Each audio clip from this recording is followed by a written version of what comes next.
मैं इस वक्त इसराइल के अर्द इलाके में हूं और ये जो आप इर्द गिर्द तबाही देख रहे हैं ये ईरान के बैलिस्टिक मिसाइल की वजह से हुई है। आप देख सकते हैं यहाँ पे गाड़ियों का क्या हाल हुआ है।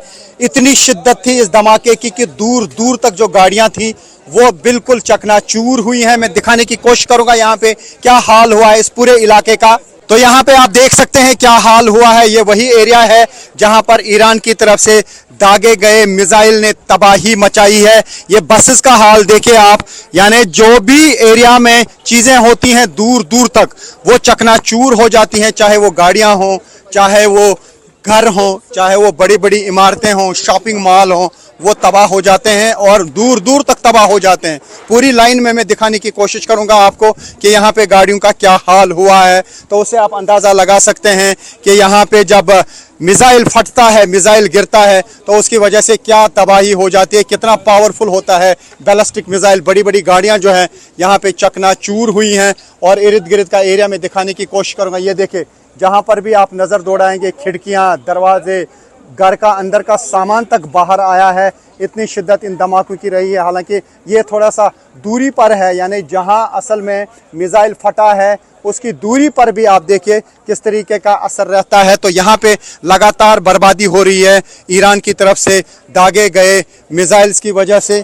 तो ये आप देख सकते हैं। मैं कोशिश करूँगा यहाँ पे आपको दिखाने की कि यहाँ पे बड़ी बड़ी गाड़ियों का क्या हाल हुआ है। ये हुआ है ईरान की तरफ से दागे गए मिसाइल्स की वजह से। और न्यूज़ 18 इंडिया की टीम है रियल ग्राउंड ज़ीरो पर, उस जगह पर जहाँ पर ईरान की तरफ से दागे गए मिसाइल ने भयंकर तबाही मचाई है। इंडिया की टीम पहुंची है अर्द में, उस जगह पर जहां पर बैलिस्टिक मिसाइल गिरा है। ईरान की तरफ से जो बैलिस्टिक मिसाइल दागा गया, ये आप देख सकते हैं क्या हाल यहाँ पे हुआ है। यही वो एग्जैक्ट स्पॉट है, लेकिन इर्द गिर्द इतनी तबाही हुई है कि जिसे अल्फाज में बयां करना मुश्किल है। मैं दिखाने की कोशिश करूंगा आपको इर्द गिर्द क्या हुआ। ये जो आप बिल्डिंग्स देख रहे हैं ये सब तबाह हो चुकी हैं और इर्द गिर्द तकरीबन 1 किलोमीटर के एरिया का हाल यही है। तो ये वो जगह है जो डायरेक्ट हिट हुई है, यानी इसी पे मिसाइल गिरा है। और ये इर्द गिर्द देखिए मिसाइल गिरने के बाद क्या हाल हुआ है। ये अर्द है, डिमोना में भी काफ़ी तबाही हुई है और ये वो जगह है जहाँ पर करीब 150 लोग घायल हुए हैं और उनमें से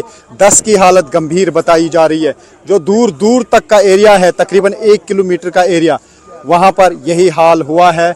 सब कुछ तबाह हो चुका है, सब कुछ यहाँ पे बिखर चुका है, क्योंकि ईरान की तरफ से अब ऐसे मिसाइल्स का इस्तेमाल किया जा रहा है जो यहाँ एयर डिफेंस सिस्टम को इवेड कर रहे हैं। एयर डिफेंस सिस्टम काम ही नहीं कर पाया और ये मिसाइल का डायरेक्ट हिट यहाँ पे लगा। हालांकि इंटरसेप्टर्स निकले थे एयर डिफेंस सिस्टम से, लेकिन वो इन मिसाइल्स को नहीं गिरा पाए, ना ही डमोना में जो गिरा और ना ही जो यहाँ अर्द में गिरा। तो उसी वजह से आप देख सकते हैं यहाँ पे किस तरीके की तबाही हुई है। यहाँ पे अभी भी रेस्क्यू ऑपरेटर्स हैं और साथ ही ADF के लोग भी हैं। आप देख सकते हैं कि यहाँ पे स्नाइपर डॉग्स को भी लाया गया है कि हो सकता है कि कोई अभी भी मलबे के नीचे मत हो, इसीलिए स्नाइपर डॉग्स को लाया जा रहा है ताकि यहाँ पे पूरी तरह से सर्च ऑपरेशन किया जा सके। तो ये इस वक्त है हाल इसराइल के अर्द एरिया का। अर्द एरिया वो इलाका है जो डिमोना के साथ में है, लेकिन ये पूरा इलाका जो है इसके इर्द गिर्द ही न्यूक्लियर साइट्स हैं। हो सकता है ईरान की तरफ से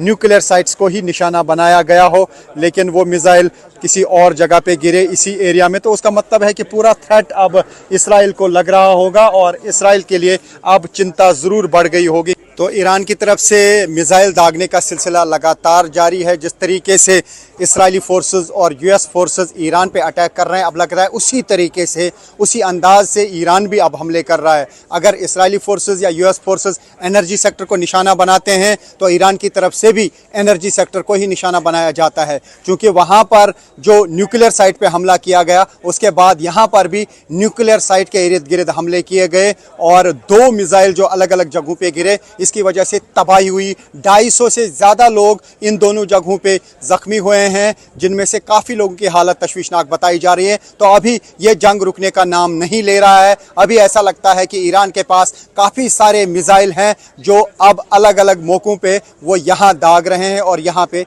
तबाही हो रही है। तो यहाँ पे अभी आप देख सकते हैं, अभी असेसमेंट की जा रही है कि कितना यहाँ पे डैमेज है। अभी यहाँ पे रेस्क्यू ऑपरेशन की टीमें हैं, सर्च ऑपरेशन की टीमें हैं, स्नाइपर डॉग्स लाए जा रहे हैं कि हो सकता है कि बिल्डिंग के अंदर कोई मत हो तो उसको यहाँ पे निकालने की फिर कोशिश की जाएगी। तो फिलहाल हम देख पा रहे हैं कि यहाँ पे इतनी तबाही हुई है कि इसे अल्फाज में बयां करना मुश्किल है, क्योंकि तकरीबन 1 किलोमीटर का जो एरिया है यहाँ पे वो प्रभावित हुआ है। वहाँ पे इस तरीके का इम्पैक्ट देखने को मिला है, और जो ख़ास तौर से जहाँ पे ये मिसाइल गिरा है वो ये स्पॉट है, और इसके इर्द गिर्द जो है हर किसी बिल्डिंग में बहुत ज़ोरदार तबाही हुई है। ये देख सकते हैं आप कि क्या हुआ है। खिड़कियां सारी निकल चुकी हैं, दरवाजे सारे टूट चुके हैं, स्लैब्स गिर गई हैं। तो ये असर रहता है यहाँ पे मिसाइल का, कितनी ताकतवर मिसाइल होती है। बताया जा रहा है कि 500 किलो से ज़्यादा एक्सप्लोसिव इस मिसाइल में होता है जो ईरान की तरफ से दागे जाते हैं। क्लस्टर बॉम्ब्स का भी इस्तेमाल किया गया। यहाँ पे हम देख पा रहे हैं कि कभी कभी आसमान में जब मिसाइल देखने को मिलता है तो उसके बाद छोटे छोटे बॉम्ब भी देखने को मिलते हैं काफ़ी सारे। तो वही है जो क्लस्टर बॉम्ब है, और उसकी वजह से अलग अलग जगहों पे तबाही हो जाती है। लेकिन यहाँ पे पूरी तरह से कंप्लीट जो बैलिस्टिक मिसाइल है वही डायरेक्ट हिट कर गया, और उसकी वजह से यहाँ पे सब कुछ तबाह हो चुका है। और ये है इस वक्त यहाँ इस स्पॉट के हाल। यहाँ अर्द एरिया है, ये साउथ इसराइल का एक हिस्सा है। यहाँ पे आप देख सकते हैं कि IDF की तरफ से अब देखा जा रहा है इस मैप पे कि कौन कौन सा मकान तबाह हुआ है। जिस तरीके की यहाँ पे मैप्स होते हैं, और ये आप देख सकते हैं कि ये पूरा इलाका जो है ये पूरा इलाका तबाह हुआ है, और अब मार्किंग की जा रही है मैप पर कि कौन कौन सी बिल्डिंग यहाँ पे तबाह हो चुकी है। और इससे आप अंदाज़ा लगा सकते हैं कि अभी यहाँ पे किस तरीके की तबाही हुई है। ये पूरा इलाका तबाह हुआ है। इस पूरे इलाके